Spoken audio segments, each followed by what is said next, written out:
Olá, mulher! Bom dia! Bem-vinda ao dia 26 do nosso propósito. Como estão indo as coisas por aí?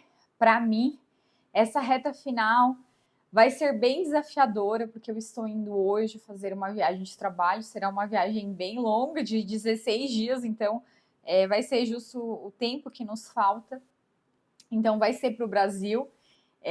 Desses 16 dias eu vou ter um final de semana só livre, que aí eu vou viajar para visitar os meus pais, então vou ter um dia e meio aí com a minha família, e os demais dias são 3 turnos de trabalho. Quando viaja de trabalho é muito intenso.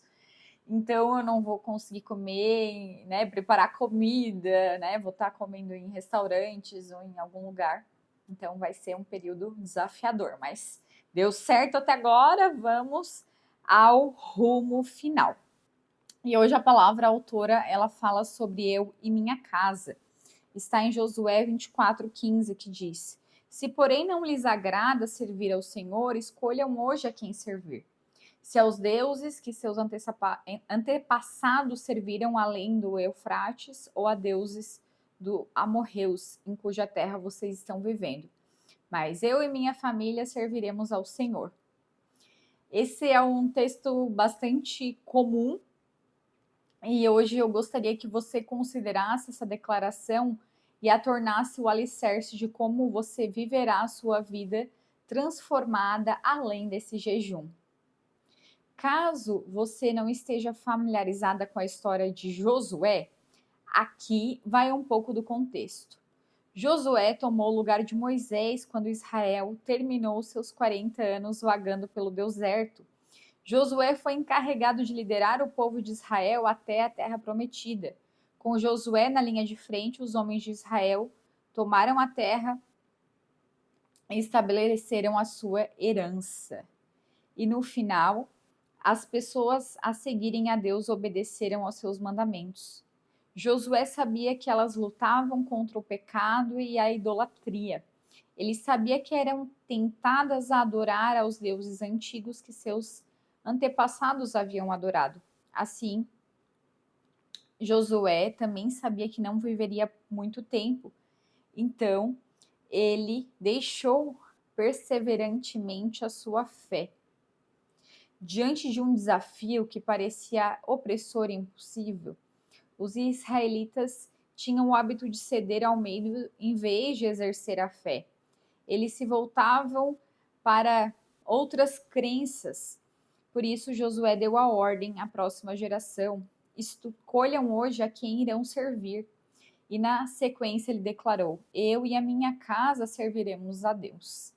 Hoje, eu quero fazer você a mesma pergunta. De pé, no precipício, olhando para a sua vida além deste jejum, escolha por si mesmo. A quem você servirá? O único e verdadeiro Deus ou outros deuses, outros desejos? Quem você irá servir? E não apenas isso, mas quem a sua casa irá servir? Isso não é apenas para mães, pais, avós e avós. É aqueles que estão saindo da casa dos seus pais e começando a sua vida pela primeira vez. A quem você irá dedicar sua casa e sua vida? Cada uma de nós começou esse jejum plenamente ciente do nosso vício em açúcar, de nossa fixação com a comida, com a esperança de que isso consertaria. Mas hoje vamos desviar nosso olhar de nós mesmos e nossas próprias necessidades para as necessidades das nossas famílias, para os nossos filhos e filhas, pai e mães, irmãos e irmãs, avós, tios e tias, e para aqueles futuros filhos e netos. Lembre-se, não estamos apenas buscando uma dieta transformada, mas uma vida transformada que tem o potencial de transformar gerações. Um dos 10 mandamentos nos alerta que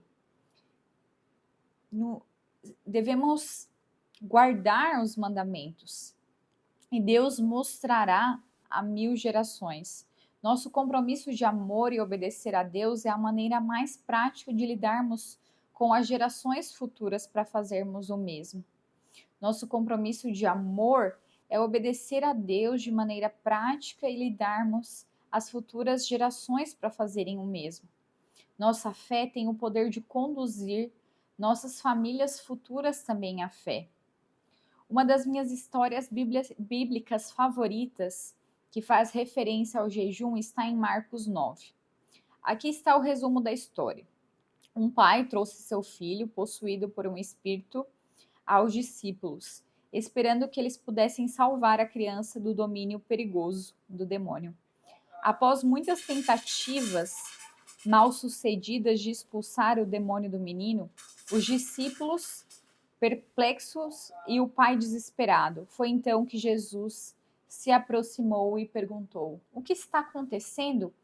O pai se levantou e gritou: "Jesus, eu trouxe meu filho a ti, pois ele está possuído por um espírito que o impede de falar. E sempre que o domina, lança-o ao chão. Ele espuma pela boca, arranja os dentes e fica muito rígido. Eu pedi a seus discípulos para expulsarem o espírito, mas eles não conseguiram." E Jesus respondeu: "Ó geração incrédula, até quando estarei com vocês? Até quando terei que suportá-los? Traga o menino até a mim." Eles trouxeram o menino a Jesus, e quando o espírito viu, imediatamente o espírito agiu no menino, ele caiu no chão e rolou. Jesus perguntou ao pai dele: "Há quanto tempo isso acontece com ele?" E o pai respondeu: "Desde a infância. Muitas vezes o jogou no fogo e na água para tentar matá-lo. Mas se podes fazer alguma coisa, tem compaixão de nós e ajuda-nos." Jesus respondeu: "Se podes, tudo é possível àquele que crê."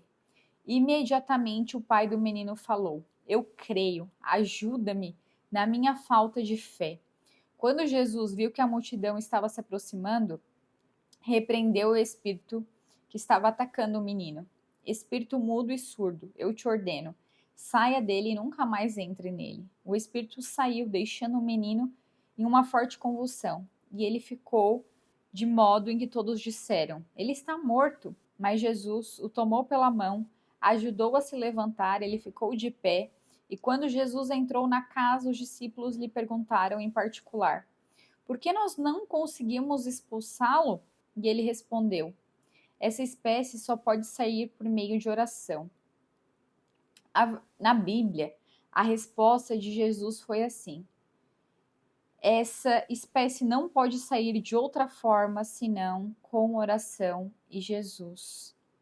Li muitos comentários sobre o possível motivo de a referência ao jejum ser omitida, mas em vez de um debate sobre qual tradução é mais precisa, quero destacar o papel da fé do pai nessa história. No versículo 22, o pai suplicou desesperadamente: "Se podes fazer alguma coisa, tem compaixão de nós e ajuda-nos." Adoro considerar o tom gentil de Jesus quando respondeu: "Se podes, tudo é possível ao que crê." E aí o pai exclamou: "Eu creio, ajuda-me na minha fé."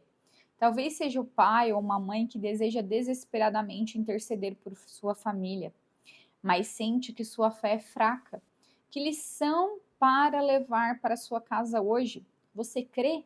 Talvez creia, mas ainda haja incredulidade presa no seu coração, quietador.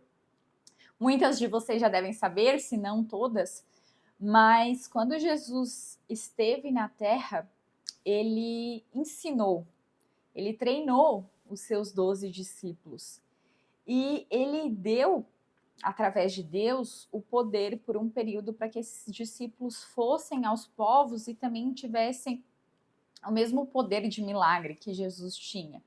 Mas em alguns casos, os discípulos eles não conseguiam fazer aquilo que Jesus tinha ensinado para eles. E aí, isso acontecia quando os discípulos eles se desviavam, mesmo eles sendo discípulos de Jesus, às vezes eles não oravam, às vezes eles não faziam jejum e às vezes eles não tinham a fé suficiente em Jesus. Quando Pedro, né, como a gente conversou esses dias, o Pedro estava no barquinho com o vento e ele clamou por Jesus porque ele achou que o barco ia afundar. E aí Jesus respondeu: "Homem de pouca fé." E isso aconteceu com os discípulos. Imagina que eles estavam caminhando, todos os dias indo nas missões com Jesus e nós aqui. Então nós vamos errar, nós vamos, muitos momentos de dificuldade, perder a nossa fé. Mas Jesus nos deixou um ensinamento do que fazer, que é a nossa fé vem através do ouvir a palavra de Deus. E a palavra de Deus está na Bíblia. Então, se os discípulos esqueciam, se os discípulos às vezes trocavam suas preferências mundanas por preferências de estar seguindo a Jesus, imagina nós que somos pecadores. Então, por isso que dia após dia é importante que a gente busque, que a gente esteja atento, que a gente esteja se aproximando de pessoas com propósitos parecidos com a gente, para a gente não se deixar esquecer e nos levar pelas coisas do mundo.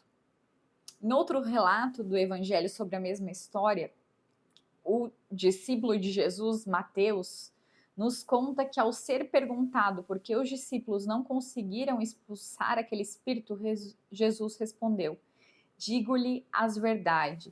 Se vocês tivessem fé do tamanho de um grão de mostarda, poderão dizer a este monte: vá daqui para lá, e ele irá.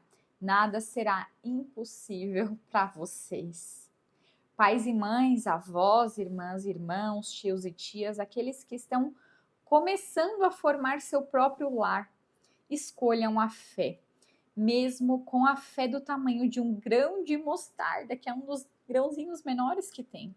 Vocês verão o Senhor fazer coisas tremendas em nome de seus entes queridos, enquanto jejuam e oram.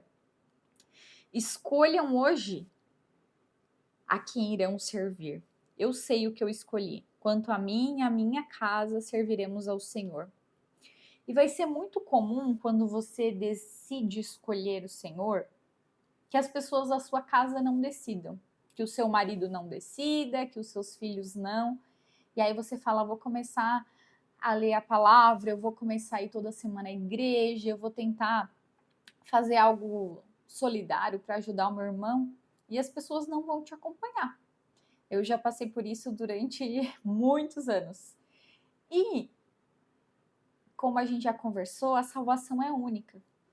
Mas o exemplo, ele arrasta. Então, eu te digo por experiência própria. Mesmo que o seu marido não vá, o seu filho não vá, a sua mãe não vá, a decisão é sua, a decisão é exclusiva. E a partir do momento que as pessoas verem que você está indo bem, que mesmo em meio às provas, em meio aos obstáculos, você está conseguindo superar com força, mesmo com dificuldades, porque elas são parte da nossa vida, as pessoas vão dizer: opa, isso é interessante, como é que ela consegue? Eu também quero. E aí as pessoas vão querer seguir você.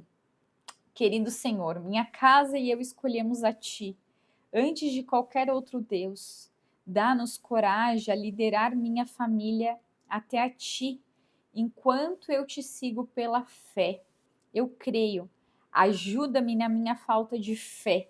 Aumenta a minha fé enquanto conduzo os membros da minha família até a Ti. Que privilégio é Te conhecer e Te fazer que Te conheçam em minha casa. Em nome de Jesus. Amém. Você tem dois caminhos: ser uma mulher sábia ou ser uma mulher tola, que destrói o lar com as próprias mãos. Qual caminho você deseja seguir? Convido você a refletir hoje sobre isso.